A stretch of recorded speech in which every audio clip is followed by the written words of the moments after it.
For about 300 years, the Romanov family had ruled over Russia as their Tsars. The Tsars had total power, otherwise known as an autocratic rule. They owned large amounts of land and even had control over the church. They also happened to own a very impressive fortune. In contrast, the rest of Russia was extremely poor, and the country was behind other countries in their advancements in industrialization. The majority of the country were still peasants and were technically owned by the landowners. This was due to their serfdom, in which any landless peasant was forced to work for the landowners. The neighboring countries had already abandoned this system, so this was yet another aspect Russia was behind in. Before we get into the events of the revolution, a little more background is needed. The year was 1881, and Alexander II was still in power. He had been previously using his influence in a more liberal stance and had made great reforms to the country. Unfortunately for him, on March 1st, 1881, the day Alexander II signed the proclamation for the Loris-Melikov Constitution, Alexander II was very publicly mortally wounded and killed by a bomb. It was a very graphic event, and following it was Alexander III's rise to the throne. This event had set the tone of Alexander III's lead. As a result of the assassination, Alexander III was very adamant in his refusal of the Constitution.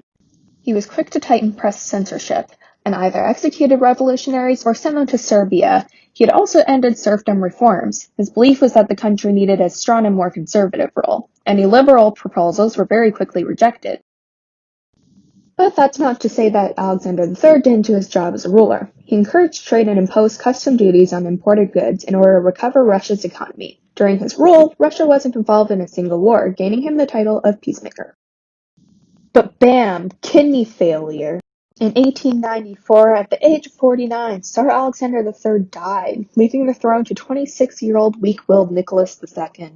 An extract straight from his diary read, "What is going to happen to me in all of Russia? I'm not prepared to be the Tsar. I never wanted to become one. I know nothing of the business of ruling." So, clearly everything was off to a great start here.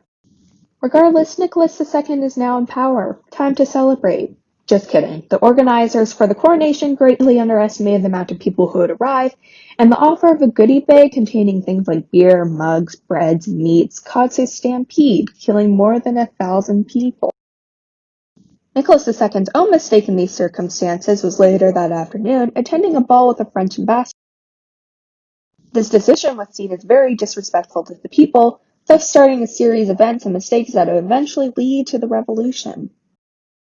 These series of events include the Russo-Japanese War, a conflict between Russia and Japan spanning from 1904 to 1905. Nicholas II was hoping to gain some parts of Korea and to unite his people behind him through means of a common enemy. Nicholas II believed that this war would not be a challenge and went ahead with it. Flash forward to the Battle of Mukden, Russia lost the war with Japan. Yep, the world power Russia just lost to Japan. It's needless to say that this was a shock to the people and a source of outrage.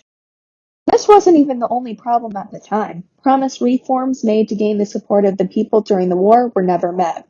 And on January 9th, 1905, a protest led by a priest, the working class, otherwise known as the proletariat, went to peacefully protest at the Winter Palace in St. Petersburg. Their main goal was to protest their working conditions and get a petition to the Tsar. The outcome, however, was different than expected.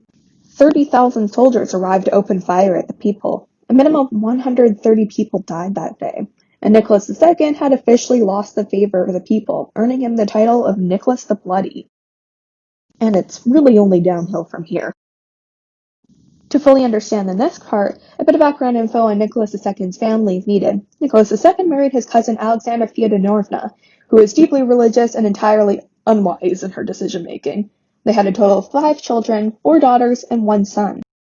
Now, someone in the modern day might wonder here, isn't there a reason people normally don't marry their relatives?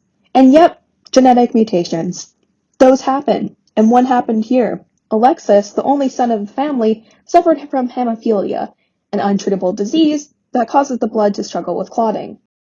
This kind of thing was an undeniable weakness for someone who is to rule Russia, and a discreet solution was needed, and eventually a not-so-discreet solution was found. Good old Rasputin. Rasputin was a self-proclaimed holy man and was known for his healing abilities. In 1903, Rasputin arrived in St. Petersburg, and it was 2 years later when Nicholas II sought his help with curing their son. Despite all odds and unknown methods, he actually did by reducing Alexis' blood pressure. With this, Rasputin had gained the favor of the Romanov family, more specifically, Alexandra. It was later when rumors of Alexandra's affair with Rasputin began to spread. Rasputin had eventually managed to fill several high government roles with his appointees, and he would drunkenly brag about how the Tsar is under his control. From an outside perspective, this would all seem absolutely insane, that someone like Rasputin would hold so much power and favorability with the Romanov family. This becoming yet another source of rage, and a bad situation was made worse with the outbreak of World War I in 1914.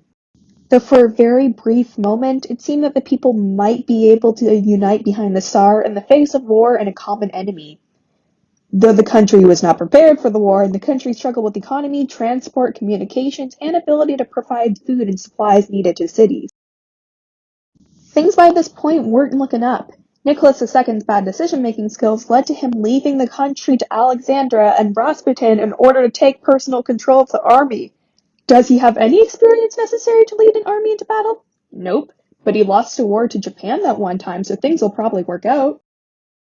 Things did not work out, and Nicholas II was held responsible for every defeat suffered in the war. Oh, and Rasputin is dead now, after being assassinated by noblemen. And so, the February-March Revolution finally began. It was in 1917 when the Romanov family's three-century rule ended after crowds of men and women demanded that Nicholas II abdicate the throne. The generals and advisors eventually convinced Nicholas II that social peace would be met with his abdication. It was then that Tsar Nicholas II's rule had come to an end. As a result of Nicholas II's abdication, a provincial government was formed under Prince Lov. The new provisional government planned for the continuation of the war, to legalize strikes, and to create a democracy.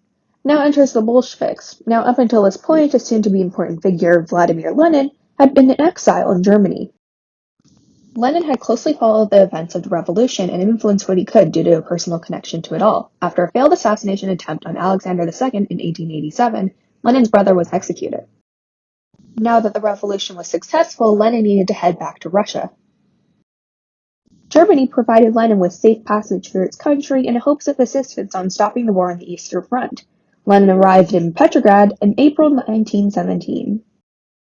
He immediately suggested to the crowd that they needed to organize and overthrow the provisional government, to end the war, and to hand over the land to the peasants.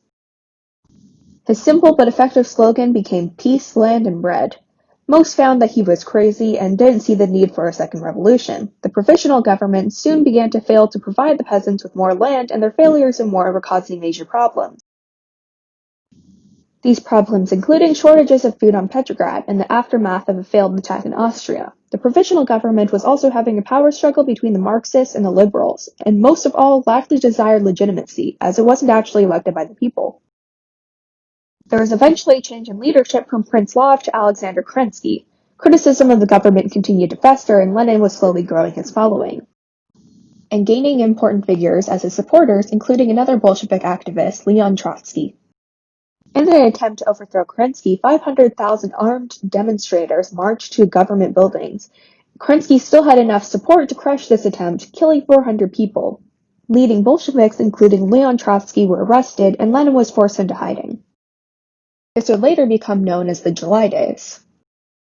However, in the beginning of September, General Kornilov, commander-in-chief, ordered his troops to crush the Soviets and wipe the government of its socialists. In response, Kerensky released the Bolsheviks under the conditions that they helped defend the government. More than 20,000 Bolshevik Red Guards organized to defend the city. This greatly boosted Lenin and his party's popularity, and now with the support of Russia's working class and soldiers, the perfect time to overthrow Kerensky had finally come. The November Revolution was here. Lenin planned an attack to seize control of Petrograd the night before all Russian Congress of Soviets were to meet. He took over the stations, telegraph office, bridges, and government buildings. Kerensky was quick to flee, and the provisional government came to an end, and Lenin finally took over Russia's government.